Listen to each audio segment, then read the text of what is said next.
via le tua via le li ya fatalo fatu sa bola tunu pele ya le nei foi tu lai le swafa man malo tatu li faolo ke riso Yesu yo velova se meu mau mai foi ya tatu fa salonga ya via le tua via le li malo tawata malo foi ale on sa foi tiu te mga luenga sa fa penau na feanga ya inisi foi yo tatu ye le ngata foi le ya a foi o feanga foi mo fenga malo longa ya via le tua.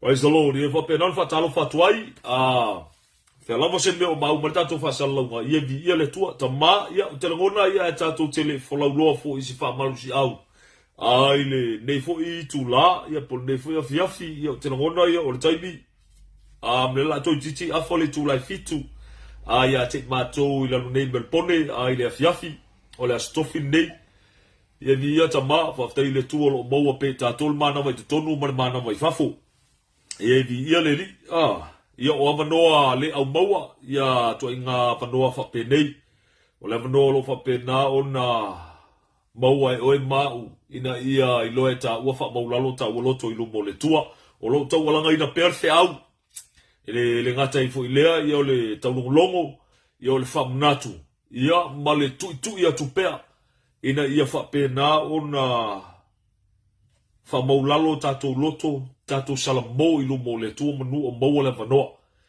Praise God. Langa o le tunga mau ele ese salamo I kuor kunga mau.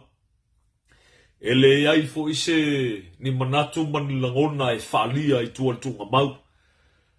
Ai ese le mata ngofio le meolo au ia ile fiompa ia le tua le ote o le tangata, ia mu ia le tangata e ote o ia ke riso Yesu. Langa o le faa ia la nga mai le fionga le tua. O le mea lai ku sa o mai le li. E tangata e ote o ia ke riso Yesu. Dia le li. O ina fo I lo fa pena na o mai e fo I le upo le tua. E le le vasisi awala tato te ufale le manuia. Le ai fo isi swafa e tu ina mai ina ia o mai le fa o tanga ia te oema wana o swafa la mo ke riso Yesu. Ia tama. Ia le fa taila le tato tua. O lo tau tos Manatu Autū fo mo oe mau ia e lu tawina I tato le fa Manatu le fa soa nga iai. Le ngata fo I leo lo fa pena na mai swengi mai lunga.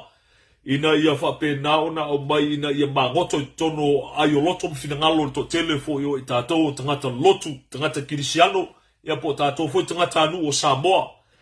Ia leli ia o telngona ia tatu tele yo tu fa malosi ala tato anga mo moilo mo le tua ese talo a wa fo le matini ina fo yo ne por kalame ne fo I tu la ia vi ia le tua ia fa bolalo tato loto ia tu natu si tia lo fa tua fa tasi mo ne fa tua.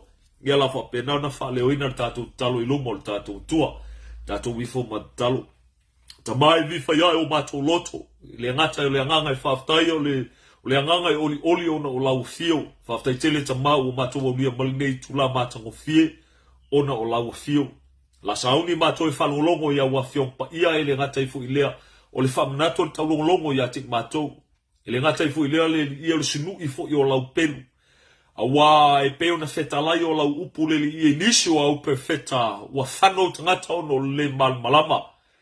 Wha malama ina mai e lau fiolo finangalo e ala ya ke riso Yesu mo I matou o lo matou fulawa nei.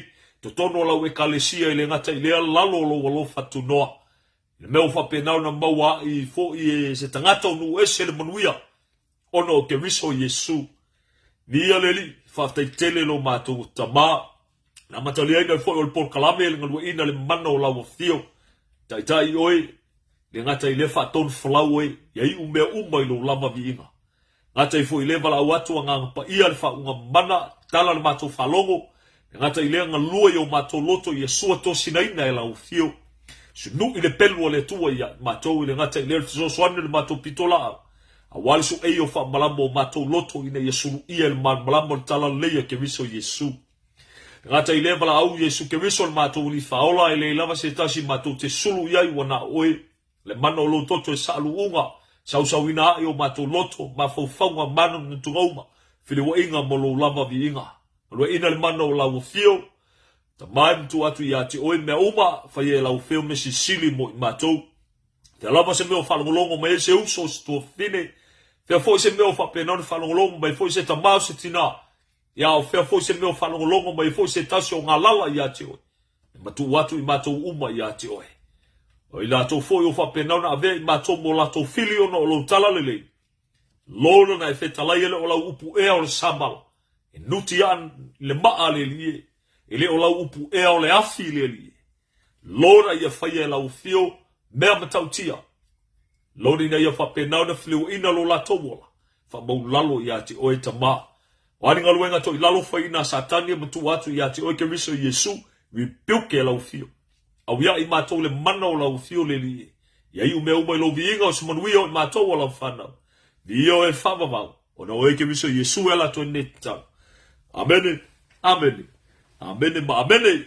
Ia vi ia le tua, ia sa mola tunu pele, ia vi ia tama, fatalo fatu, e ngata i fo i lea, ia fatalo fatu i fo i follow us o le Christ Crucified Ministries, praise the Lord, e ngata i fo i lea, ia fatalo fatu i fo i o tato viewers, apo i stembo muone ia te oe wa ia fea ilunga o le ministry, ia po lunga fo le live stream o le Christ Crucified Ministries, ia vi ia le tua, ia fatalo fatu tua ia te oe, li nei tu lai, li sofa man malo tato uni faolo keriso Yesu, ia le ngata i fo i lea, ia fatalo fatu i fo i tamati na, ia usum tu fafine ia vi ia tama. Fia lava se meolo fapenao na maimoa mai ai ia, Faamanuia le tua i lau Maimoaga, ia le ngata i fo i lea, ia lau Faafofoga'aga le nei tula. Faamanuia tama i tono tau ainga, o lawa mauta, meolo fapenao na papa awai, ia vi ia le li. Ia le ngata i fo i lea, ia le fatalo fatu i fo i au na le tua, au na fau, o tama. Leo lo fapenao na fase vaina tala lei le ngata i fo i lea, le to la tolot. Le to wala ino le upumoni le li. Le fata feina leo le manuia o le tua wal fanga ino le lafu mamoe. Ale leo mamoe sisili. O lo fapenao na atilo no lo mata o etangata o le tua. Praise God. E fapenao na fata alo fatuai. E o felava se meo lo fapenao na e fafali tulu iai. Ia o wale ta wasuina o le puvai o le ola. Ia e fa malo le fai o faiva. Ia fa malo foi le unsai. Meo lo iei se uso au na. O leo lo fapenao na lo famoni le tua. O lo tau walanga ina le upo le manu malo. Praise God. Fatalo fatua ia te o tomo o tau fatua. Ia le ngata i fo i lea mo o tau no faalo. Ia fatalo fatua i fo i le aingon fatua tua te no keriso. Praise the Lord. Ia le li. Ia o tatou ainga o keriso Yesu. E leo ni a tatou ngaluenga. Ia o ngaluenga na whapenau na ia whatinoina. Ia leo wa whapenau na o ai nei ta ua le manuia. Ia ona oia. Ia le li. Ia le ngata i fo i lea, ia le fatalo fatua i fo i tutono o sio mato ministry, ia le Christ Crucified Ministries, ia vi ia tama, ia la tomua la fatalofa, meolo ia le sunga le evangelia, ia ngalu vou fo ia marfatua, ia porisui taita i fo i tutono le ministry, a le Christ Crucified Ministries, ia le ngata i fo i lea, ia le auso fo i lungai Brisbane, ia o na yalo fo i mafanau, ia le fatalo fatua i fo i le sunga le awao, i Samoa, a le sunga fo i Avele, ia marfatua fo i a Roof, ia no foalo ia male uso i Samoa, e vi ia tama, ia fa penao na sanga tului pe le tua nisi asutele lau sunga le awao, ia, e fa Manatu ailu waso soifua, ia e oia o anafi, ia ai vi ia tama, ia le ngata i fo i lea, ia le fatalo fatua i fo i lea uso i nei Melbourne, ia vi ia le li, ai le ngata i fo i lea, ia na ialo fo i mafanau, praise God. Ia fatalo fatua i fo i societasi ia le ngata i leo, ia manisi fo i fai toa o lo fapenau na tau fea ili manuia o le tua.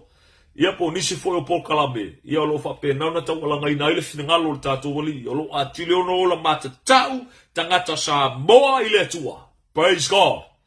Ia vi ia tama, ia fatalo fatu, pe a fai o e maua mani tato fasalonga mai siamani, nisi fo i la tau o lo fapenau na fatalo fa mai fo i telo temi mai siamani, ia vi ia le li, ia le ngata i fo i lea, fatalofa tu fo i nisi o lo fapenau na aloha mai oi Hawaii, ia vi ia le li, fatalofa, fafeinoa ia te Autū le nai tu langi, praise the Lord. Ia ngata i fo i lea, ia fatalofa ia te Autū i nai Amerika, ia i nisi fo i o la uso o lo fapenau na fatalofa mai Amerika, ia i le ngata i lea, ia paanga, ia le fatalofa tu fo ia te Autū i nei Australia mo na stete, ia le ngata i fo i le, ia se fatalofa tu fo ia te Autū i nai New Zealand, ia kia ora, ia le li. Me le ngata i fo i le, ia se o tātou atunu pelo Samoa. Ia fatalofa lama. Ia o le suafa man malo ke riso Yesu, ia whapenau na fatalofa ai. Ia ma tātou whemama ai, ia e talo mai o talo atu. Ia, ia tama, praise God. Ia le whaftaila le tātou tua. Ia tala ngona le afa penona tato flau ia pe pupu wasta me fa penona fa malusi au ile upole tua. Ia faye tamame sisili mo tato ile ngata ile fa tanga le ngalua ile ngang pa yoleli. Ame ele stemi fo ile le malolo tato manatu mo tato ngona. Ma ile tato poto fo ile le poto fa tangata. E taua tele fa kulolo la le pokolma. Ia se ngalua le ngangoleli ia ina ia fa penona fa mangoto tato ile meolo ia ile fiong pa ia le tua. Ele ngata ifo ile ina ia fa penona fa ta ele ina o tato nganga. Ele ngata ifo ile ia o se nau ta ifo o tato loto. Ina ia fa penona ka maule upo le tua tonu ia te tato. Inga ia awengi o ka ko fa yese mese lu moleli. Praise God. Ia langol follow ngale ia. Ia ele leile vai ka mafai lu mo tama. Ele te mi fa le alu ka moenga ia le follow ngai fa penga nga lu ngala lo ele ke me fa penga nga palasi ka nga koleli. Al tangata e fa penga nga ia lo fa ilo na tua mo ko ke pa kaula ilo na tua te tonu fa to tua ia te ia. Ia fa penga nga nga ko e anga fa pelunga ia ko ku wa ku le au lo fa mole la vea i mai a chau fa mangalo se sase yo lo watali ilo wa fide ia ko kula ilunga ko finga ka moenga. Praise God. Ya lor ka mafo ilele va ya kwa wapau ilalo nga banga ya la ya le ka ele lo pala ya ngaloi ya e fango inga ya le Manatu Autū mo e mau e toto e fa penei ya aki ngalo fingalo kinga ya leli fa fika yo ngai kinga o le upo le tua ya faifo e manguia lo finangalo ya vi ya le tua manguia o le upo le tua ya tama. Ale Manatu Autū e tau fa penei wa ko kele le uso e kupe le fiong pa ia le tua. Ia ko se upu fa ngofie. Ole wa so kupe ko kele ai fa nga ile fiong pa ia le tua. Le ngaka ile or kala ingo le upo le li. Ole o ka wingo le upo le li. Ia o mo kwa mafia fia ai kanga ko kele. Ile ngaka ile o fa penga nga ka mo fai nga ia fa ngale upo le tua inga ia abuse ai me uma. Inga ia fa penga nga mai lei mai ele kele ole ka mau ainga ma me o fa penga nga baka pe ai ko kele. Ia ole tato Tusi Faitau mo mal Tusi le lua Korinito. Lon tau pe lua ia le foi upu mulmuli por foi upu suman fitu a kasi al mau zi mai. E fa pelo no Faitauina usi la fa fonga ole a o Faitauina. Famai, oi matou nei. Ele peor to tele o e fa filongia le Afioga le tua. Aua matou tau talatu, mai le loto le lei, mai le tua foi, oi lumo le tua, o I matou ua ia keriso. Praise God. Tusi fa petania ole au Faitauina e fa penei. 2 Corinthians chapter 2 verse 17. Famai, for we are not as so many battling the word of God, but as of sincerity, but as from God we speak in the sight of God in Christ. Praise the Lord. Yele tua ya to fa maulalo tato loto ilu mole tua se talo. Tamai fa tai tele mole upu fa penauna au mai le nei mau e fa penauna fangu ya te matou tele pe to tele ila to e fa penauna fa filungia ya wa fionga. Awalo fa penona matou tau tala le li lumo lau fio ya ke riso Yesu. Dia lau fio ngalua ina le mana o lau fio I matou. Ina ia fa pena loro no hampo le matou ya te oe.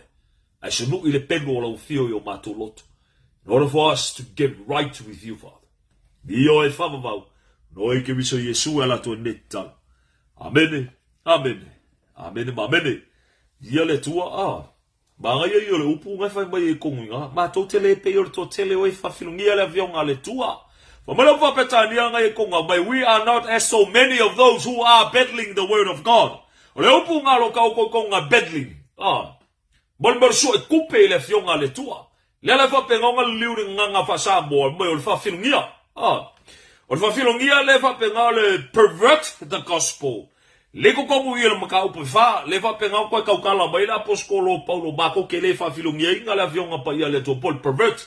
Ele nga ka ia foi le fa penga nga fa sa pasui le Afioga le tua. Au il foi upu le o lo fa penga nga mai fa mai mako ke le pe o ko ke le oe so e kupe ele Afioga le tua. Nia tamba. Ai ke lo le nga le me o lo fa penga na tupu nei le Faitau nei. O le ku sa o le upu nga. O le makele o kongo ekalesia le melo wa iai. Wale ya se nga mamenge o pisingisi. O fai pisingisi e kokele. A o le me fa penga ele maofai. Ai fa ngongo ai. Langa ki nga fale anganga. Langa ko ke pakaula I tangata. Te kuroua le kalesia. O le fa tonga o le aupaia. Po ila ko o fa penga o nga vai se nga mai malolagi. Ngai malmala mai la ko nga o nga ila o nga kuspai. Lo ingal fa kalanga, o fa konga le nga vai se nga mai lolagi ko kufsili la ia le o nga vai se mai. La nga ile vai mo se poko mo se malo sio kaua. Praise God. Ele fa fe ka ko lu ngale awala. Pasi ange o masawa ange o nga saula ile fa penga nga ao mai le ai. Ka lo fa ya ka ko wa. Ole toto balingi o ke miso Yesu fa penga nga fa ka wingai. La nga fa konga le. A ole me wa tupu ya ko kongo fa la pongo. Konga ngi, ua fa penga nga abuse, ele kokele, manipulate, inga ya mailei maile mea kaukupe. Ngai boli mawe oere Samoa, o oere Kirisiano, o oere kanga kaloku. Kokele I tatou, o lo fa penga nga, pisibri kokele o kakou. Mafua mai, ongolea, fa leilonga, meka o le fa nga ingo le Afioga le tua, por suafa o le tua, le suafa ke viso Yesu, a koe male angango le tu pole angang paia. Wa fa penga o nga su e kuper ko kele.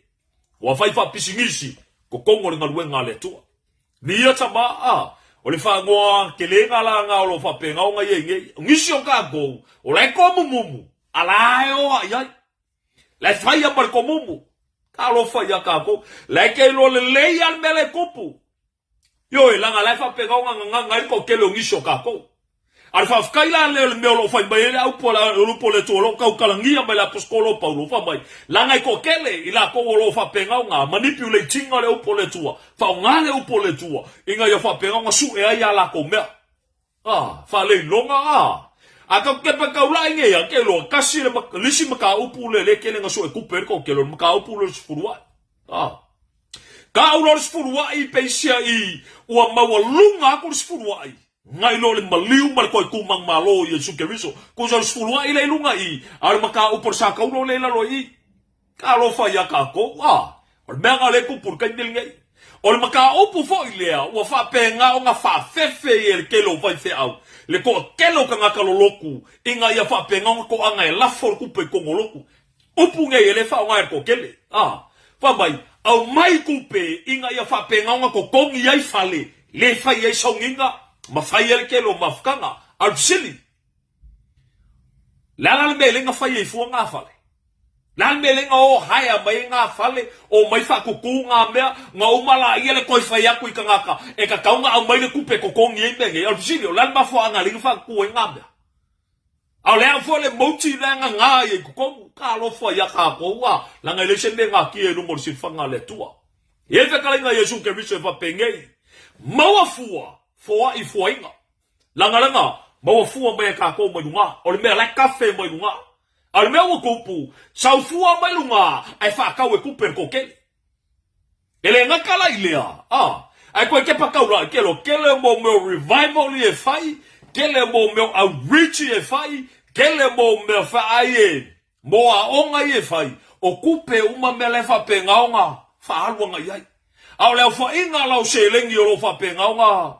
Makua fangongo ile loko le ki o fa ale upo le au aposkolo inga o fa penga o nga o re kala le lei mu wese au mai ko kongo Jerusalem fa penga ko swala upo le nga ye la ko fa mai la ile upo ngisi o yu kai o fa penga nga liu ma fa ko nga fa mai au mai la ko nge inga ya fa penga ko waku ye ku la fongo mose pe ko pe ko menga la ko ale pe ko menga la ko ele la be inga la ko pe le fa la inga la ko ai fa mai o ka kalanga la apostolo fa mai so le ko ke le lo e o yo ka ko ku o ya ke ka ko ele ma fa ye ka ko nga ka ave ma mafo ku la fongo nge ya o ya ka ko le ko fa ele be ma mafa le lungo o ila ko o e wa ku sa loko mai ele li fa yo se fa u kala ya a le mea la nga o le kele o le downfall nga o le ko kele o le ya ke ni ngai o le greediness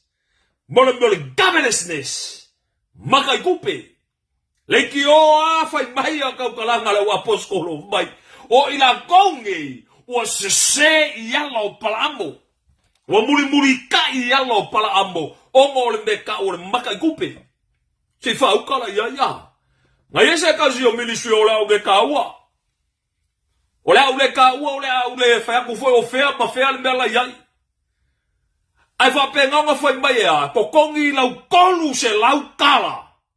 Inga ia fa penganga o mai se ia o kawinga o kon meka o le marriage counseling. Cancel le marriage. Ai ko kongi lau fia se lau kala. Ale ka o ko ale upole tua ia nga bawa fua ka ko le upole ri ka lo fa ia ka ko wa. Nga fa mai la ele a mai lo se lengi nga ka ma fa ia ko kongi expenses ia fa penganga ele fa nga pe fa ko lo fa. La ngol mele lo kupungi so vai fea a fai mafukanga kongo la ko fale fa mai a mai sele nge kongele paul mori ko kongele vai le fa nga inga meia ka lo fa ya ka ko wa se fa u ka ya ala mele ngale o fa ka ulanga inga ngabia a pasta la mele ngale o fa ka ulanga inga lo fale la ngo la upu le lafo a ngale fa lo fa fea u inga ya o sulu mai ele lafo ma moe ma fa nga inga yo freely game. O mai le lafu mamoe au kawinga kongo le valo revau, au le pole le pili le mori, au le pole le vai, au le popole nisi mea, o mai, pau ale mei o mai e whalongo longo le upo le tua, se kala i le fina ngalo le li ia ke oko, inga ia whapengau ngā, hola whale a nganga, ia mausalina nga moenga, malanga whingau ngai, kaunga whingau ai, whingau ia uru whale le malo le tua.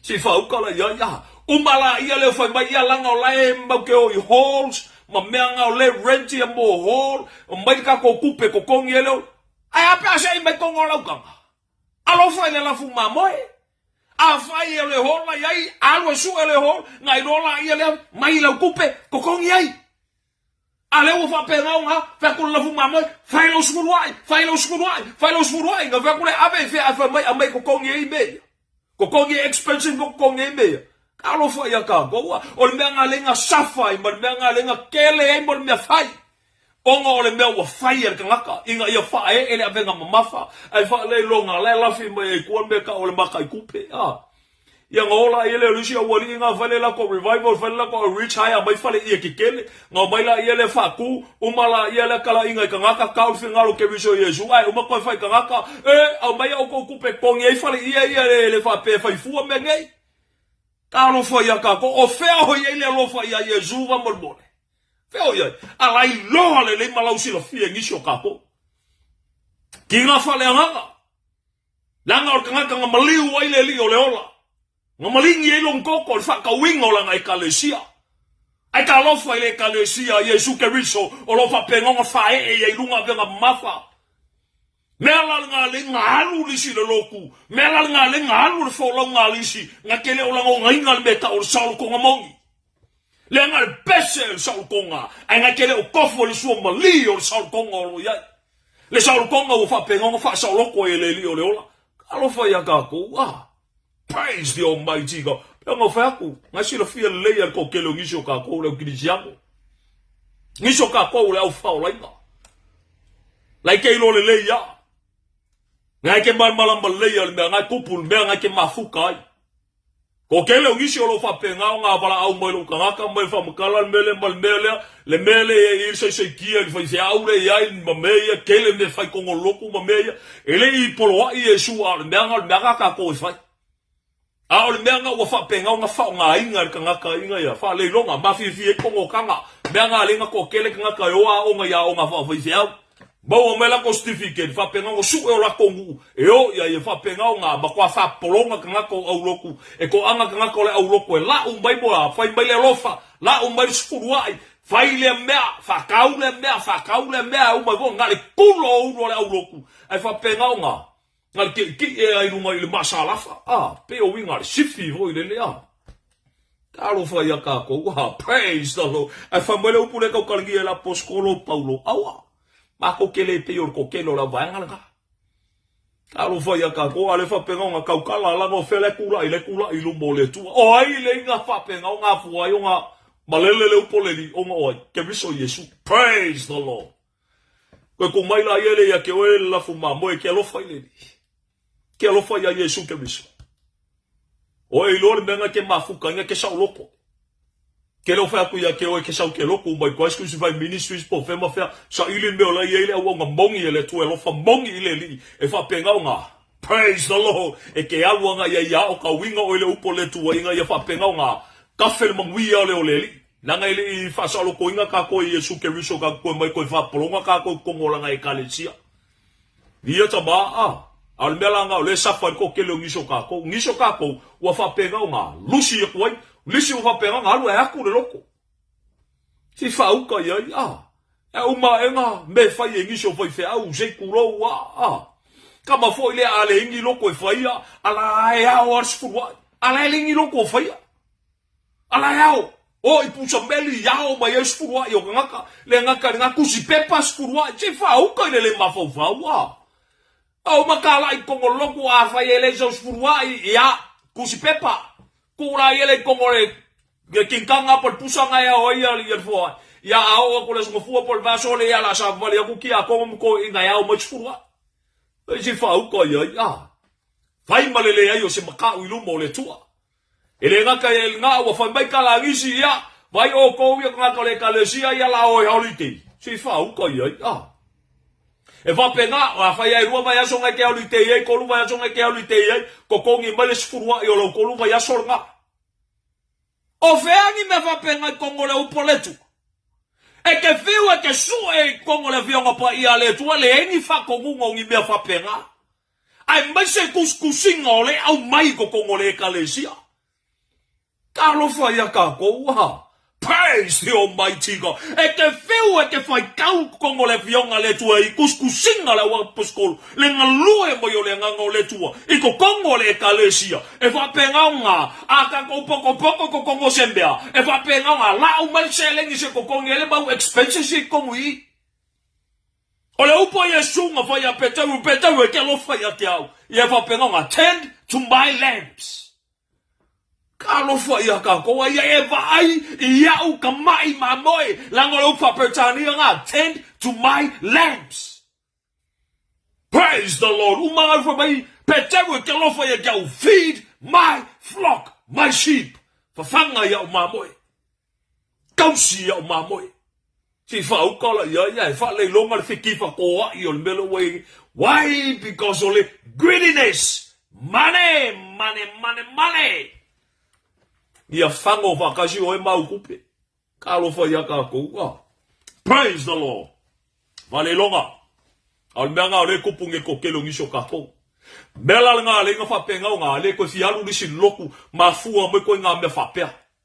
Me kongu nga le nga fa vai le nga loku o le si, ma le nga ka pua i o le si o nga ya fua mai o barriers ia wa fa penga nga dia e ko kongo loku. Alo fa ia ka koua. Ngai koe ke pakaula ila ia lea. Le kele o le mau mea fai kupe. O le fai kongolo. Saua mai lea o ngau saka maiki. Por whangau. Ngai kalangoa meanga o mea kau kupe ha. Ese nga kuskupe. Umala ia leo o mai au kalabou. Whapengau nga mea kau kupe. Ese nga kuskupe. O mai mafkanga kinga. Ese nga kuskupe, mafkanga kama, ese nga kuskupe. Ko yo o le fa konga le kalesia, ese nga kupe.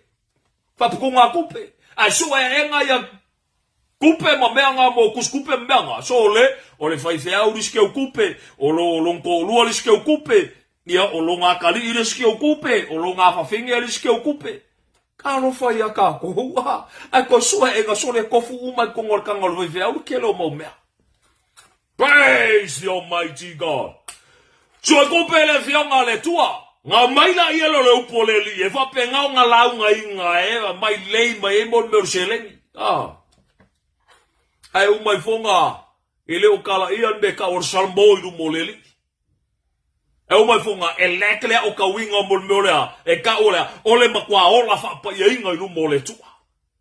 Isi fa u kala ia. E kala i leo poleli o mga whambai ia. E reka kala koe ngisi mea. E whiero ngisi mea kongi lau kupe. Kongi lau kupe ia o ngā o ka winga la ia leo oe. Isi fa u kala ia. So e kupe leo pole tua. Nga wha ngala ia leo pole tua inga ia whapenga. Honga ka maho ahai ngai. So e kalo wha ia ka ko ori mbaka i kupe a. Ori kupe, ori mele lei. Famale Afioga le kau karingia la poskolo paulo mana o tele ile tupe o le whaponga ile o mea le anga uba. Praise God. Pea o lor kei me whapengau ngā kuai. Ngā mukupe lor kano ngā alwhai au. Ia ngai kangola i kapungi maari ala guspa ia. Piki runga lau ako. Ia e la alo i fafo. Alu e se mai ai. Ngā langa ua ngā mukupe kano ngā alwhai au. Paua ngal me ke whalongo ai. Aso sa uma. E ke whalongo koa. Ngar whamalosi mea kau kupe. E ke whalongo lo sia o ngā whapengei. E sili aku le kele o le kaimi o le kuspa ia. E kala ngoi le kupe ngai lo suafo Yesu ke riso. Ngai rolola ia le ele whare kongu ngai kupu ia ngā. Ka pungi rau kuspa ia. Keu kongola wako kuirunga ngai luesela ia lea. Praise God. Langa o mea ngā o le ka apenge kongo mo meo aonga whae whai au le wei ke milinge. Ka alo whai a ka kou ko su e engal mkau por sa kaulo la makua kifa ko i la loyo. Au mele lo whapenga o ngā ngai ko kele e lafo lau kupe ke manguia ka alo whai a ka kou Se whauka i ele mea ua whapenga o ngā makanga draw ngā ele mentality o le mawhawhawara. Pole mind framework ngaka wa makanga ko inga ina kau kupe kong e whapenga nga ke foai ai se ala nga leko singa lo loko inga ya akiri nga ke le whapunga oa e whapenga nga kafe mai a ke oe kalo whai a ka kou aua le whapenga o nga makua au kufia ka kou maka au por sa kauro inga ya akiri o nga i ila la wipu ilu mo le tua ya akiri nga whapenga nga susulu ke riso Yesu o roi kukongu ya ke oe. Praise the Almighty God. Praise the Lord. Ia fa fkaile ka ko woli. Ya mole tu no pele. Pe ngo foi aku. A foi ki ngai lo loko, ngole upo le tua. Ai a foi manguia lo loko ngole fiom pa ia le li. Ala ngole upo le tua mongi ma fa maongi. Le upo le tua. O le upo mongi. Praise the Lord. O le upo ku sa loko yo ma. Mela le nga fa penga o nga makua. Fese ka i solo mo molingo le upo le tua. Le maria le mea. Ore kai me manga ore ia le faila unga kiliva le upo le kiliva nga ore me ke loa la ma wai le mea. Fa penga unga kala inga ia fa penga unga kafe mai ar so asusu mo le meli. Ai aolo ile kai me fa penga unga. Saula mea makuala bea i fe au. Sai step solo lo fa pele upo le li. Kama fole ngar sa wa ilunga yo vai ko il mela ma wa skipi ako nga ai punga ila loi. Praise the Lord. Fi wa sola la ma wa le upole tua. Praise God. Ar fale kongu nga le kupu nge kongo loku ke ninge. Wa kele nga kala ngoa me ka kupe ia se fa uka ia. Cancel mo me urungari fo ko kongi la kupe. Mai fai ole si kolu se lau kala e fa pengonga bele upo le tua e share ko ile me ai apa fa pe o ila lo se la au po kongo se fale o ngofo ye kongo inga su ele upo le tua o mai ulungali o mai la fa pengonga ko folau le upo le tua ha o ka winga le upo le li fa pe ko kongi kongo se fale oi ai o ile me fa penga nga ma ngai al ka ko senten lungol makafanga ka ko kilo angele ngoko angele makolela ka ko se mai ka ko ipu vai ma ngai al ka ngakai fa penga ka ngoi le upole ka lo fa ya ka ko praise the Lord fa ila lo lau vai ngai la lo ngiu la lo fai vai nga ko ngai paka fo ie a fai wa ilo lai lima vai pe au sangel mafkanga ya sei mai kongo la ukanga se fai me oli lu mole tua wa fai feau alo fai ya ka ko kelo ole mem ka uki al bele kele oroku ye kukur kai birngei o loku o kangaka nga fa pe nga pisa kongo isi loku misa kongo isi loku vai mai o fa kula ko loku Te whauka ia. Whaku. Elei whakua o ngore ngā lue o le ngangole tua. Ai whaku o ngai mafua mea. O misanga. Ai keilo. Elei u leili na koe ngā mea. Mea la ngā le ngā alua koe malepe. La ngā whapenga o ngā whawai. O le malepe le mea ngā whawai ai. Kalo whaia ka koua. Elei whawai o ngau ke riso Yesu. Praise the Lord. Kalo whaia ka koua. Ngau mala iele saula iele mal mentality yala lea. Ol mele le nga fai o mai ai fai ai il melea ba nga so nga kupe ame afai so nga kupe nga pisai ko yo mai ko fa ko so nga kupe nga kupe ame kalngoi kalo fai akago o ma foi la ia le fai i misai ko yo ese foi la ia le o ainga ya o manga o mai si ainga kalngoi le ainga ka ko fa kuska kolo ia ngola ia le ko fa kula kolo a jo nga me malepe ame nga fa pe nga fa ku ainga me kalo foi aka ko wa al mafuanga ko muanga o me malepe fa baya ele fa bainga o ke viso Yesu. Praise the Lord. Nga baila yelo le fiong pa ya le tua afaya la o malaki le nga fai le o malaki ya la nga la lo ke ya malaki I ma kalo fosco ngo malaki ya. Praise God. Ye si fa uka ya. Nga mala yele fa ba ya la nga le ai ya ba ala fa fenga kongi ka ko pidi. Ele fa mai le ko ke fa ko me nga ya ko kongi ko pidi. Le ai fa penga nga fai o le meso mo le loko mali o nga ka ele o se me fa ka wa nga winga ko ngo nga wenga le tu a fai o fa fe o ke lo fa mongi ya Yesu ke biso. Praise God. E fa penga nga e ke le fa yaku le la fuma boy pe fa safa la fuma boy a fai o fa fe o ke lo fa mongi ya Yesu ele mai ba o se ke ke kala ngo ni me ka kupe. Praise the Almighty God. Ele ngam kupe la kala ngo Kalangoa ke kalangoa me ka o salmo ke kalangoa me ka o le ola fa pa yenga o le menga kulei o la fuma boy o la fingau ya Yesu. Praise God. Fa ka ele o le upoleli se ko ngai papala u kurivai kalkalonga ka kalo ile li bai menga fa le kongo fa penga nga pipi alai na ka ko ilu mo le tua fingau ya la fa penga nga fa imbal meoli oli pasta o nga luenga ilu moleli e ke le popole ni spurua I manga ba umea ke ka le fa yaku le ekalesia e fa penga nga la u be ya ke oe la nga o nga manguia le loko nga ka le upo le tua la nga lua ye la nga ngole tua ke ka le fa yaku le la fuma boy e au mangi be e fa penga ka usia yo e la nga lua inga le nga ngole tua e fa penga nga fa ke pa ka ula ile la fuma boy ka lo fa ile wa nga le tua le lo fa mangi ya ke ka ko e fa penga nga praise the Lord. Sili la me au mainga ngai lo me mai mau yele kai nga kupe ya nga umala ye ka mfo no la ile fa fifir nga e si fa u kala wa ile kuro ke fa fifir ile tua ya wa fa fifir lo nga ya me la ngai mo fa fifir nga le mo wa sa kupe pe le mo sa me mar nga ya o ke ya le wa fa nga ngal pure la o ke ni ile uro ka lo fa ya ka go wa praise the Lord. Awa nga mukupe lor kan ngol fa au nge ko ba wa Yesu ikuaso piki lo fa nga wa lo fa ya Yesu ai fe ma ke fi u fa le malo le tua piki lo ko lo piki lo fa nga ko fa zo fu ma ko le o so se me o la ma ko nga fa nga ma ko le pu mongi eleli praise the Lord e si fa u kala ya praise God. Ese marcao asa bola tu no pe elo ko nga me foi nga foi la ngo fo me va peso ya la nga la fa mbale u poleli ha fa mbale u poleli yo la ko fa longo foi la u pu nga fa wa maga ma fa u lo ngu ka ungol mo jele ni coupe al coupe ya praise the Lord.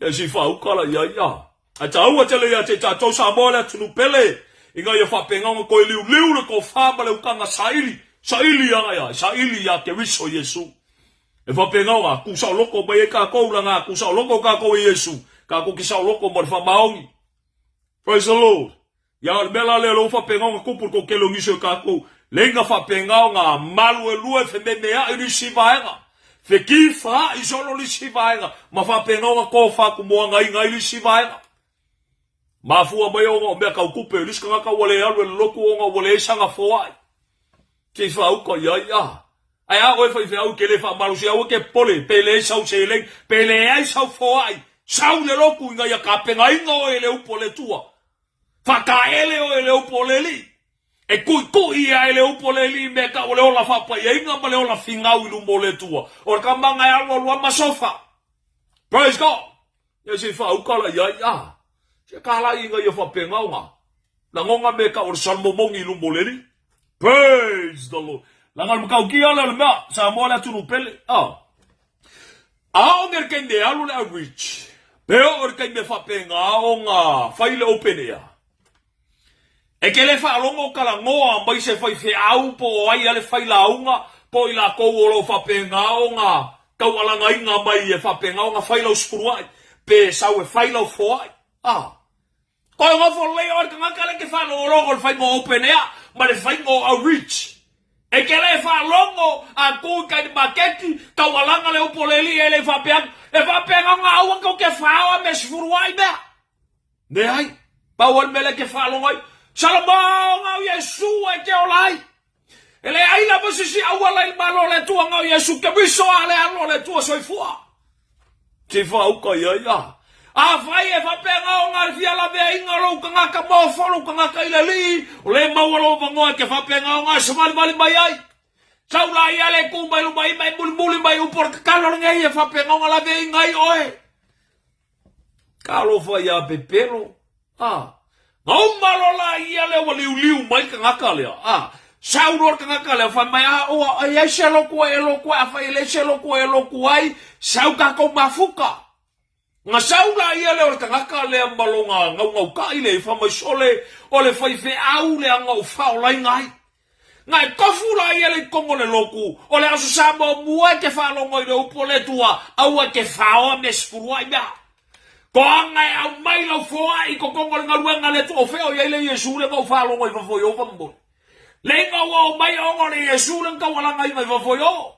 Feo ia le maka upo le sa kauro whamol mole ma le ola whapa ia inga le ngau whalongo I whafoi o feo ia I whamol. Praise the Lord. Ka lofa ia ka kou. Sa mole tunu pele koe ngofor le lalo ma koe tun ine le lau whalongo. Ka kala lau whalongo I le li. Kalo fa ia ka ko o le upu le fa ka kalangi la poskolo paulo le fa sanga solo mai ko ia lo Korinito fa mai o le fo I ke fai ko ngol ngaluenga le tua o lo fo I fai ile loko mali awa ke sau o er fa ia o ngal kuspa ia fa mai anga kalango mo spuru inga le o pelo ka ko praise the almighty God.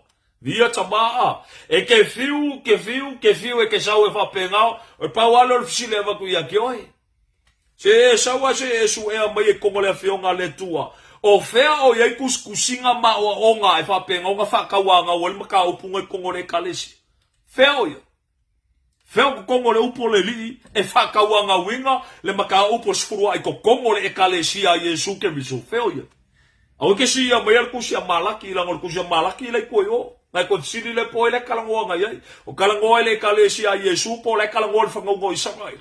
Praise the almighty God. Kalo fa ia ka koua e ke fio ke kami solo fa pea. Praise God. Alfa fkaile leli. Siri aku le manguia marka mau ainga e le foa I e ke faia. Pea o nga manguia lo loko ongo Yesu ke riso.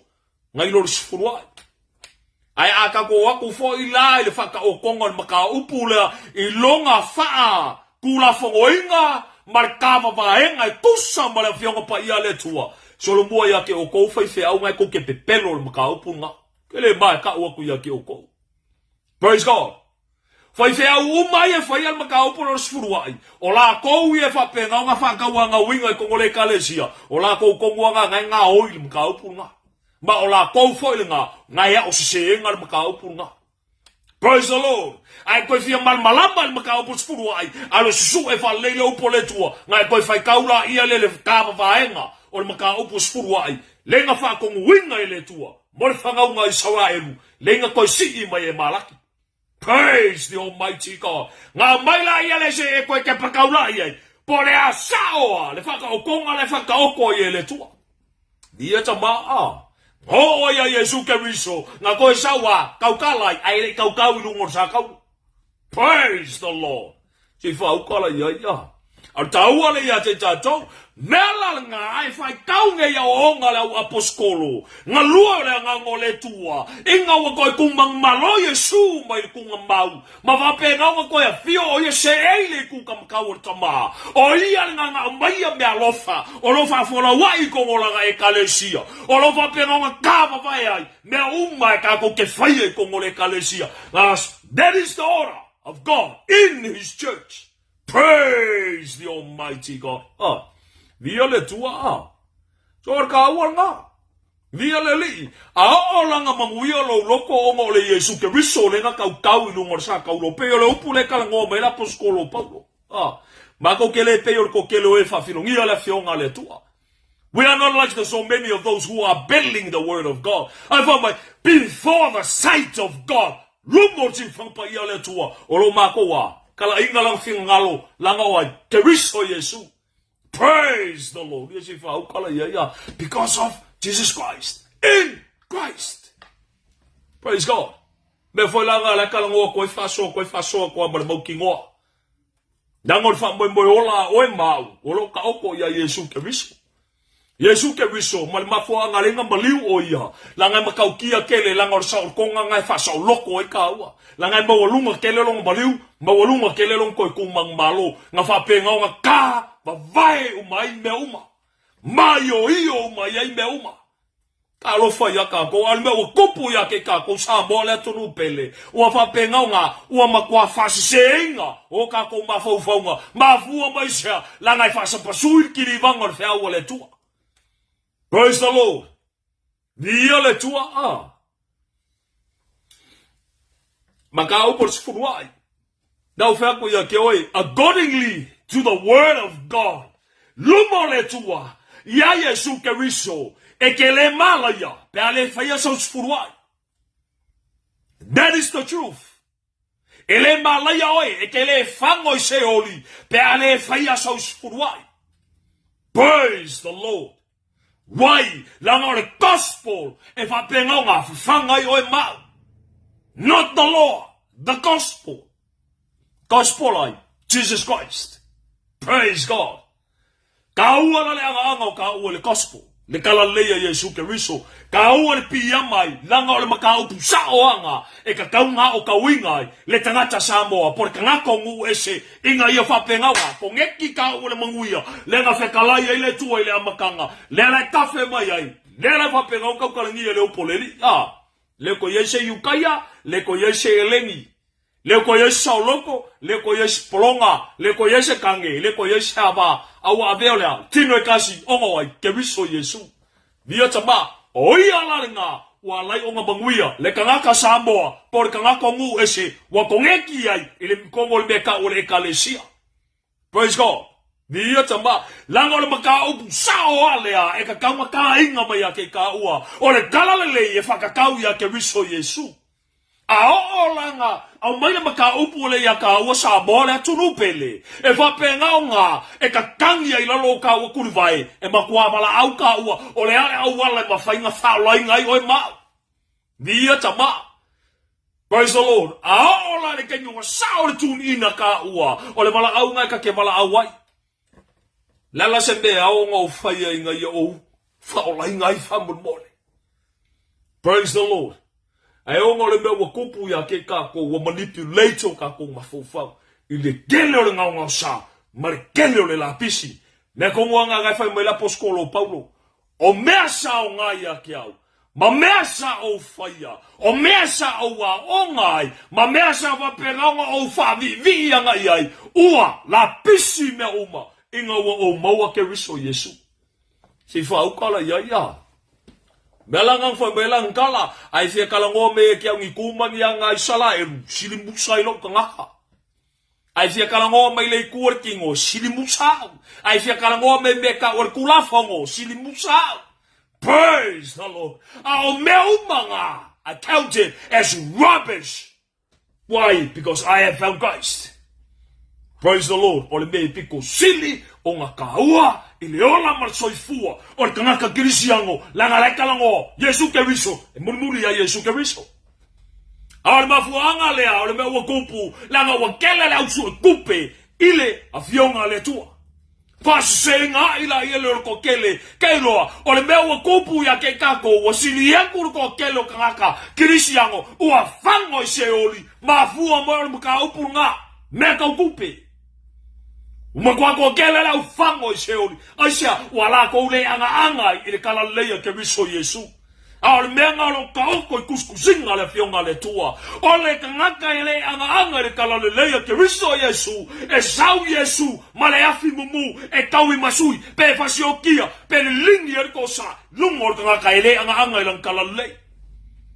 Te whau. E leo se mea ka ko ke koe hai. Po se me whapenga honga o pai ke whapenga honga. Ia langa lai whai mai. Ia langa lai whai mai. Le ai. The gospel of our Lord Jesus Christ. Praise the Lord.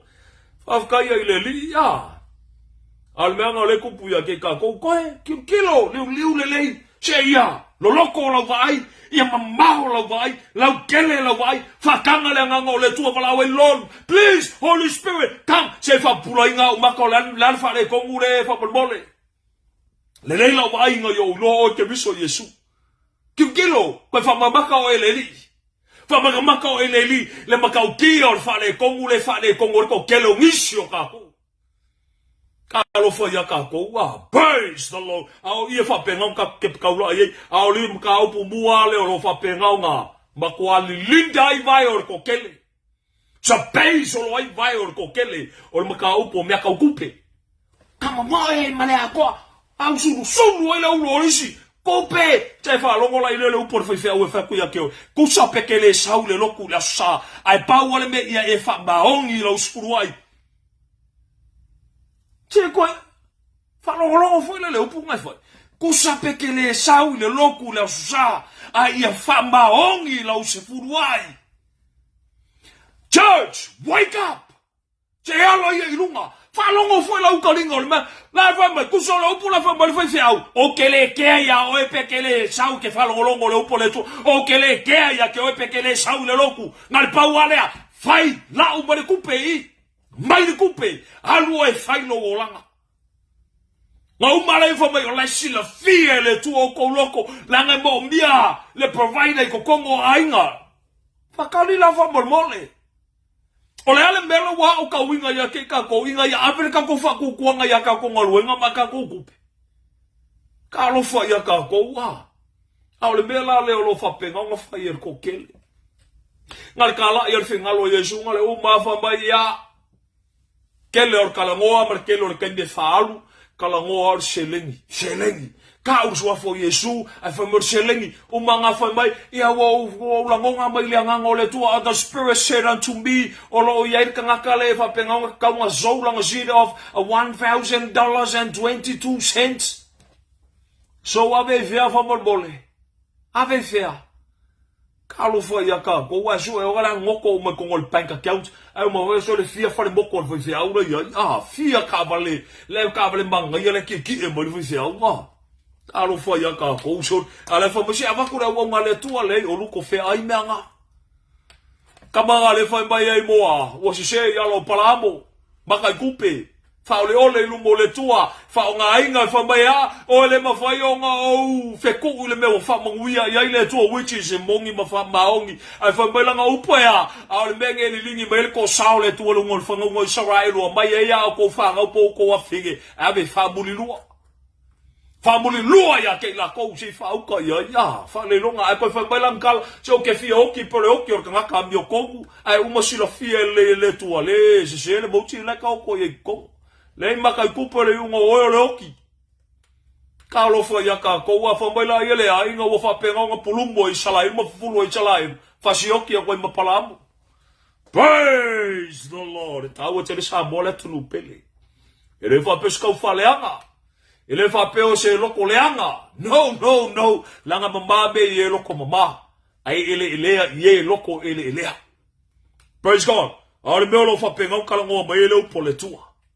O le mea lo fa penga nga fa manga kuma ia ke oe mau. O le mea o nga kaulanga ia taua. Ke pa kaula i oai le kuku ia I luma kako. E le se mea o nga kia I luma se fanga le tua. E le nga kala I le afa mea o kaukalanga ke kaukalanga I kaukala wai because of Jesus Christ. Kwa usi fala la fa fonga. Wale fa upura suma fiku. A wao I matou ne ele pei o to tele oe e fa filongia la fionga le tua. A ua matou tau tatala atu mai le loto le lei. Mai le tua foi. O ilumo le tua o imato ua ia keriso. Praise the Lord.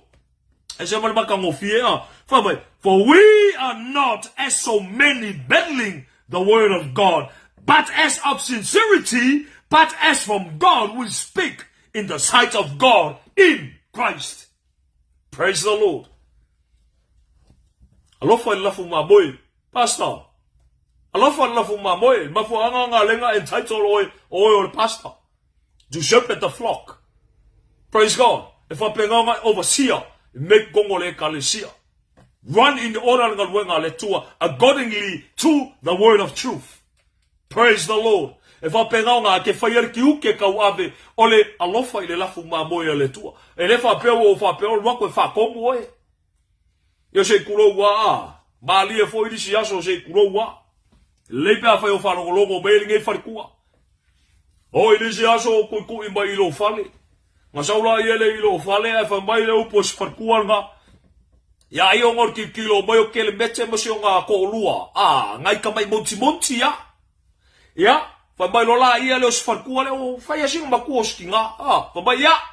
Ole ma vision de nga mai ele tua ma ua ma kia si kongoloku e fapenga o nga kau mawhai inga ia o kau inga ia mo pastas laiki a wale fai ngoringa luenga le tua a lama kua whamaka ia ka ika ele oi e ke sau e whakongu a ua ngai malepe kongolo ai. Karo fai aka koua. Praise the Almighty God.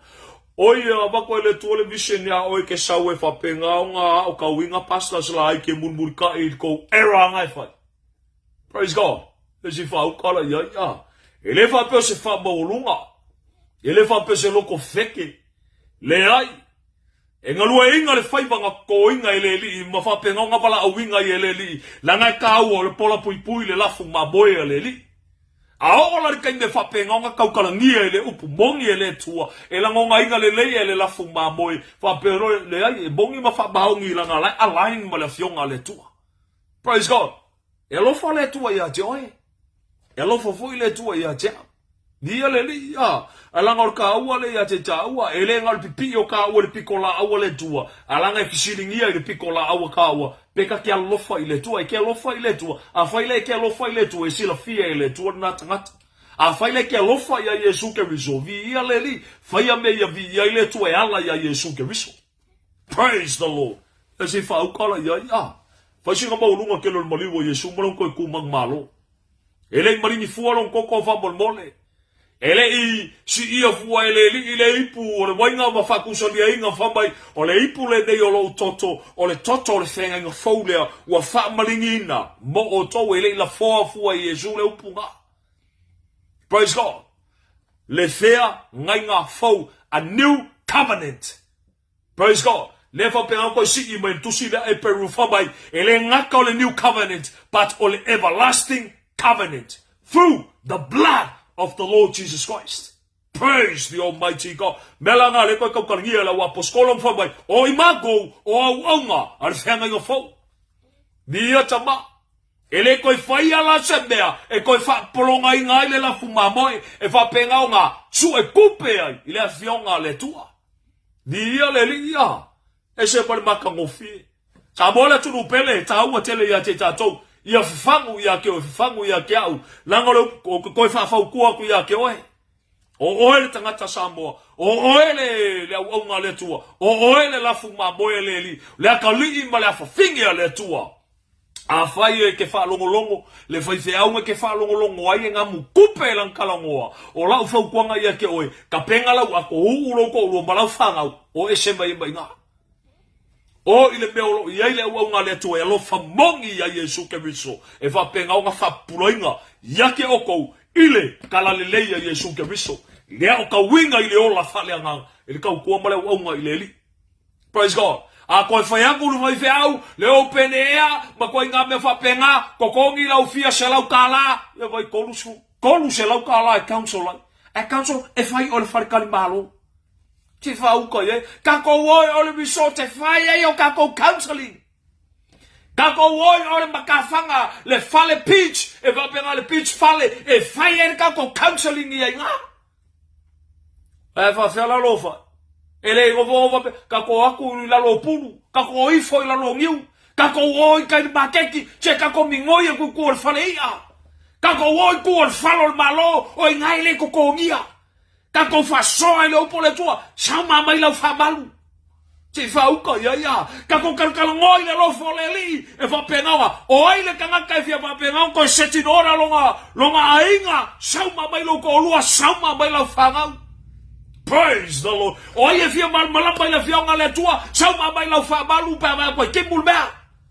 E se fa uka le. Ai lo ko o mai o kanga ka mai ya mai lau fo ai. E ko kongi ai expenses. Alan mafuanga le fa kunga fo Afai wa e fa kuol fale e pasta fa ku lo loko inga ya lo lofi mai kangaka e fa pe au ko ke pole lo o manga kava o mai pasta meanga. Praise the Almighty God. Ka ko sa boka mo sala lo fai pu lo men lo fa. Si fa u kala ya. O ye fa mai e fa fale kuru ia. Fa fale le malu ia mo me suma i fa fe nga. Ka lo fa ya ka ko Matai Tupe. Se ngofo kama foi lele ngofo sa so mafaku sa pese mo le au maka pepea mo le au fia fai kupe praise the Lord ia fango e fa kasi mau kupe via leli alfa lo tele fa mo si au ya ke oe sa mo le atu pele alofa ya Yesu ke riso ai alofa ya Yesu e ke fa pega nga kula i kamo e ya ke ia vala au ko ia ke ia Lord Faamanuia, save me. Lord Faamanuia, fa singo mai kiau, pe fa awala mai kiau, au mai kiau, o ai au kiau ai, o feo ai lo o. Feo ai le li. Ai o fa mai le li kiau yo a ke ala ku foi e ku mai ki kilo person. E ge ali ngal ko li makanga kai ko i ali. Ya ngai meia ya la ia le ko u mai lo ko wa e alu a sia wa alu ke va ngal ko li makanga la mo fo mai kunga. Kalau fa ya ka ko ala fa mai le li alu ya nga ola o nga nga awela ko ki tole Yesu se peia ele o ele ngai fa mai kia ke yala wa ka ngo rebuke tole rebuke ka ko le tuanga ngalu ya ki alu that is my servant manga ya ko nga ke sa fa ele venga la fir ko ole si magila kila le la ngofo Kalo fa ya kako kapenga ngai le ola soifua fa le ngango kako magma kwa fa penga nga fa kanga le ngango le tu sa ese ai ko fa kanga le ngango le tu inga ya ko ukufia. Praise the Lord. Dia tama ale be ngalo fa penga nga makwa ki fa ko ingi sho kako ngai ke lo ngai ke mal malamba ya dia le li a fa o ngai fa male oi fa male aku o ngalwema kwa kele o singia a fai o leke fai mari mui o lo loko ma kwa kele ma utsue nga kupe me fapenga au ke ko mumu mai mui mai ngofo enga e akire nga mamango wivi e kula ilunga loro o fia kofo le so maleo le oli o lo fina ngalo si fa ukala ya ke fa ko ke paki mai shiva ma fapenga nga fa ko lo fa fe kai wo saloko ni etama ya fa kai la le ka ko wori Samola tunu pele ese martaua ya te tatou na yona vaenga ya Faamanu marto fanfango le upo le tua. Amaya te tauenga ya saole me kaula ye ka ua saole me ke pakaula ya nga ye faisinga maua lunga kelo le maliu ye sumalo ko kumang malo. Bela ngalo ka wala ngai ngamen ka pu mo Korinito. Fa mo le ka upo sa ka ole mana le ole tua le kanga faula inga. Al maka upo vale le kanga ka fa fangoinga. The message of the cross, for it is the power of God. Praise the Lord. Belanga ko ka wala ngai ngamen ka pe kolor kusi da Filipi fa maya. Ua ko kele ngi so fa mo la ko filin ka pu nga. Mka por sa ka ulo. Aisha la nga fa me ngi si ol me masia si ai wala ko vivi ai o ngi si fa maya o la ko wa o la ko lava mangaba. Si fa ukala ya. Ka wa kele sola ya Yesu ke rise ke ola. Ku sa loko ka wa ka sa loko mar fa maongi a ola ke de velo ela usenge apa la waku o se oli lo loko ilu mole tua kasi senge lua le senge lai velo o Lord, let your name be glorified, let your name be magnified. Alai velo ko Lord, thank you. Praise the Lord. Vietama ola versa o konga fa mo fiufi le amio leanga. Ele o kama foi le uma foi lá ele nga já foi lá ele abuse. Ora abuse nga kako. A ora kai me fa penga nga kala inga fina nga lo leli ma ko convict oi. Kei loa e o ilo fale o yo fangua. Makwa ele pole ia I pawal mele kepa kaula ia ngai Lord Faafekai. Wa chili me wa kapenga inga moa. Praise God. Yo si fa ukala ia ia. Ni ia tama. Ol fa malo si au nga moa ma ul nei tula sa moa le tunu pele ia lu I kawinga ilo ka wola fale nganga. Sa ol me ko kepa kaula ia ngai ta ua sa ol me ka kibala au nga ia. Le lava se awala fa penga pe le lava se kasi le lava se suafa mo e ka ua nge saulo konga mo e ka ua fa o kanga le tua nga o ke viso Yesua. Praise the Lord. Pe fa mai le kala kanga ka fa mai. Nga avia nga se oli avia nga le langi fa mai lai fango kanga ka se oli o ngol le fa yo la ko spuruai. A we ka kong wa. Those are lies. Pe pelo me nga ke fiwa ke fa ka le upo le li. Ile se me fa penga le upo le tua.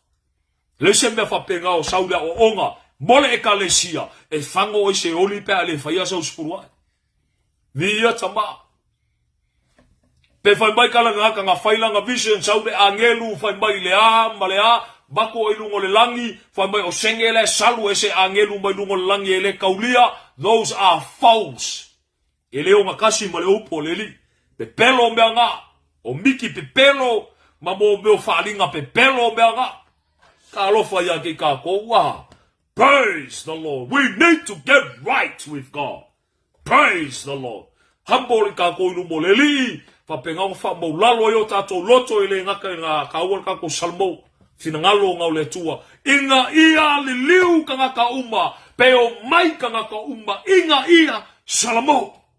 Olonga finangalo nga salmo ka ngaka uma. Ni liu nga Yesu ke riso. Le awala nga oia o saulo konga nga oia ka ko ke manguia.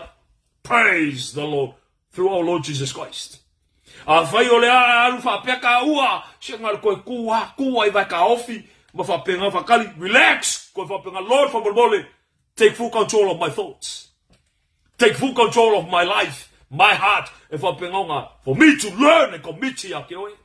My heart commit ya ke oi le li ya tama Alfa afkangal ka koli. Ko kele la uso kupe ile Afioga le tua. Sa mole atunu pele matalai. Le leila falongo, le leila vai. Praise God. Ya alfa aftaile ya tama. Ayese kaini ka pulerofa le li. Afai ke ko fia message mai.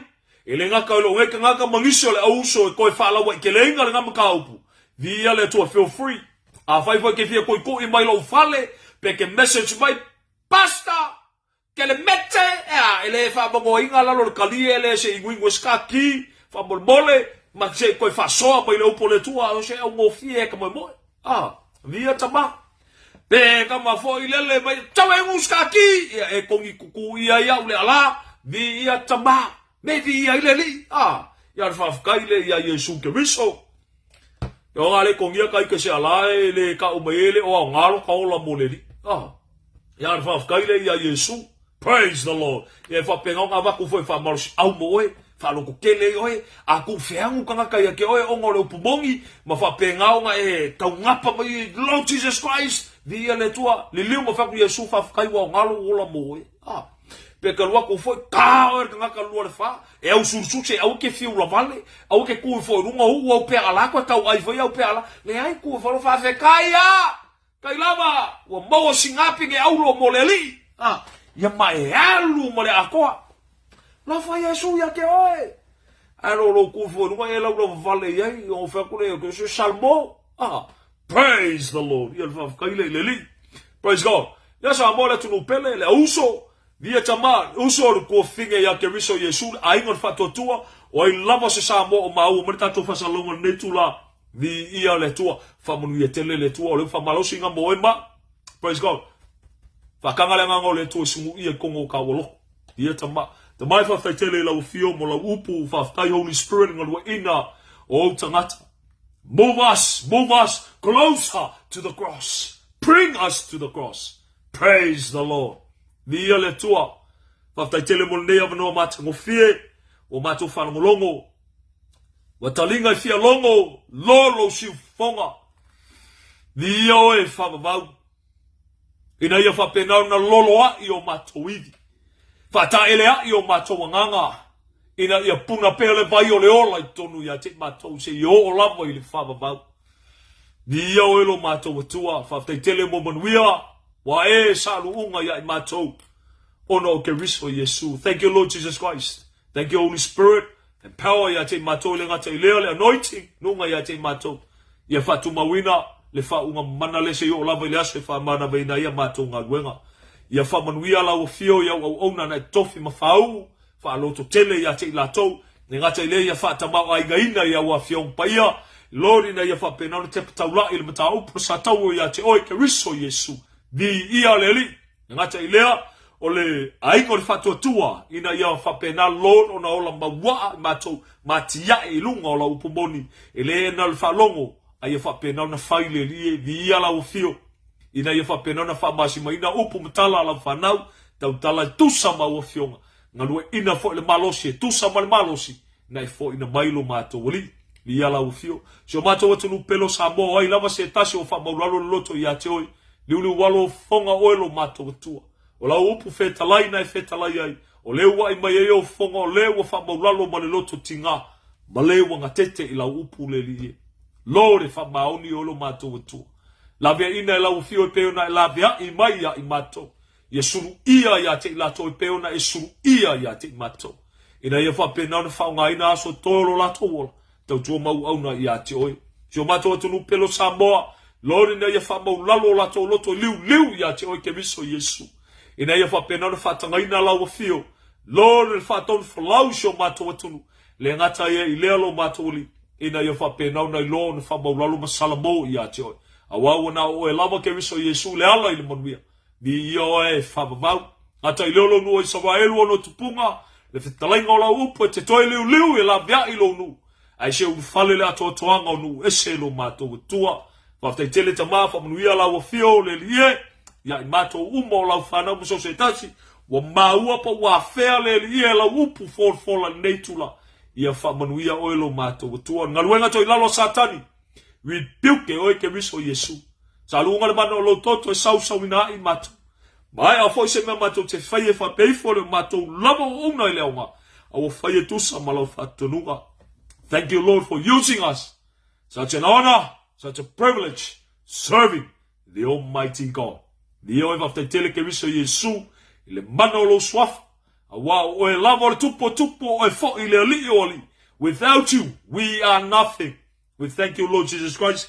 In thy mighty name, Lord, we pray. Amen. Amen. Amen. Amen. Ni ia le tua. Ni ia le ni. Faamanuia tele le tua ia te Autū. Sa mole atunu pele whaftai fo I mole whawanoina o lo taimili nei tula. E whapenana whalongolongo I fo ia o malo a fo I lo ne tangata tono o lo maota. Tono o lo lawa. Ni ia le li. Praise God. O le po whapenei o le a whapenau no toi pi amma tuana iai.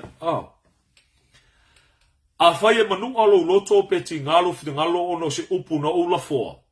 O te aluatu mo tau tuli atu ia te oe mau whato ese ia te oe wha mau lalo atu no loto ia te oe mau whato ia te oe. Ia su atu vai malu I puenga. Ele ngata ia il nā manisi o tūma ai tātou le māwhia loai.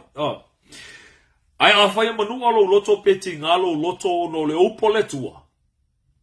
O te ele aluatu mo whato ese ia te oe. A o e mau, e mo miel fato e se ilu mo le tu. Praise God. Ia le li, e se marmata ngofie, ia ai whaftai tele, tau pule lofa le tua, ta pena ina e ta maase lau, e whapenau na tatou whelua ia I le tua tino, ia le whasisili au mea oma, whaftai e ia ta maa, le nei fo ia la ata, ia po le nei fo I live stream, ia po lunga fo I o nei, naka unga le mele, Facebook, praise the Lord. E whapenao na tala ina ilo ni whinangalo whakawhele mangui o le tua. Ni e tama, whamanuia tele le tua ia te Autū, whea lava se mea ua mau maritatu whasalaunga, ni ia leli. Praise God. Matu fwori whaftaimari whamalo ia te Autū, mafo ili nofu talo mai mo I mato mosio mato ministry, I le ngata I leo ia nofu talo fo ili tino ke riso, ia masi fo isio tato atunu o Samoa, ia di ia le tua, whamalo atu ia te Autū, whamalo atu fo ia te Autū, le sheina fo yo tatou por kalame e fa pena na tafele manui o le tua aua nei ia te matou ia se viinga o le viinga lava ia patino I le tua ia le whaftai ia tamau mo whai ona whaongaina o tātou tangata Faitau ba. Ia tautua ia lona finangalo. E ala ia ke riso Yesu. Ia vi ia leli. Ia se temi o iluma ia toi moa statou whelo inga. E Faamanuia te lele tu e lalo whaiva atu I whainga malolonga. Ia le ngata I fo I leo te ute malapasinga o toi. Ia Faamanuia te lele tua ia te o tou. A whai te fia mo mia se talo. Ia pe fo se vaenga le upo le tu te fia whaafisili ai te malamaina. Feel free, private message mai ia te matou. Ia le ngata I fo I lea, ia a whai o le te ilunga papa aurunga I Brisbane. Ia e fia fea ia matou maftanga I Brisbane, asi fo iai. Olo iai le sunga le vangelia, ia ngaluvou, ia marfantua fo ia toi. Ia la uana o lo whapena na whaafolawina mai ia le maftanga. Mai lunga I Brisbane, ia. Private message fo iai, na matula ia le numero le telefoni. Ia mai se fo I no fuanga o lo whapena na whaatonu ina I fo ia le whenga tapo inga. Ia a whai fo I o seo tato atunu I Samoa. Ia lo iai fo le sunga le awao. Ai Samoa, le sunga fo ia fele, marfantua fo ia roof. Ia la uana o lo ngafa mo le vaia fo I le maftanga I Samoa. Ia vi ia le tua. Ia. Message fo ia na batu fo le numero telefoni ia no fuanga. Ia o lo whapena na whai fo I tapo inga fo ia le uso. Ia le ngata fo ia ia a whai o nei Melbourne. Ia vi ia le tua e fi asi mai. A o lo whapena na ia lo tangata ia ma sio tolua ia Amy. Praise the Lord. Ia, o lo whafolawina le maftanga I lalo nei, ia. A whai ke fi asi. Ia, ua te pole, ke le whapela sauro whapeso, le la wako le kofi le ka ofi ai, le ai, le whapelea ka kongi kofi whamolmole. O le tofi foi. Ia, le whakaua whamolmole le ka isi ma le moa. E ke le whape ke sauro ke la umea mo le whalolo whaifia. Malo manga, e maua isau kofi. Le ai, le maua isau kofi, le mea nga. O I ngai whamakirikila ai. So le, mo le mea ka o le... Mo le pipe. Ia leli, ia o le taimia leli. Ia e whapena o na whae ai nai no tangata. Praise God. Ia o tato uma. Ua iai le purpose le tua. Na o lea. Talo Lord whamulmole. Na le purpose la ufio lo whapena o na e mai amoa. Ua fia whaunga ina lo uola. Tau tua mau au na ia te oi. Ia langa e le vai uma. E le lima uma fo. E le karinga uma fo. E le maka uma fo. Ia e le isu uma fo. E le ngutu uma fo. Praise the Lord. Ese ale lima, ese vai, ese karinga, ese maka, ese le su, ese mutu. Ia le whaftaire ia tama. Ia ai lo me fo le su. Sau. Ka fia la au, ngai le upo le tua. Ka alofa ia ka kou. Praise God. Ia ai Faamanuia tele le tua ia te Autū. Ia la whapenau na tātou whatofa. Ese mau o lo whapenau na masania ia I fo I o na taualangaina. Ia pe tātou te ai, pe tātou te whenu, la lava se tasi me tātou te whaia. Ia whaia meo malama, ina ia vi ia ailo tātou tua, o nore swafo Yesu. Amene, amene, amene, amene. Alofa tele atu mo Autū, and God bless. Praise the Lord.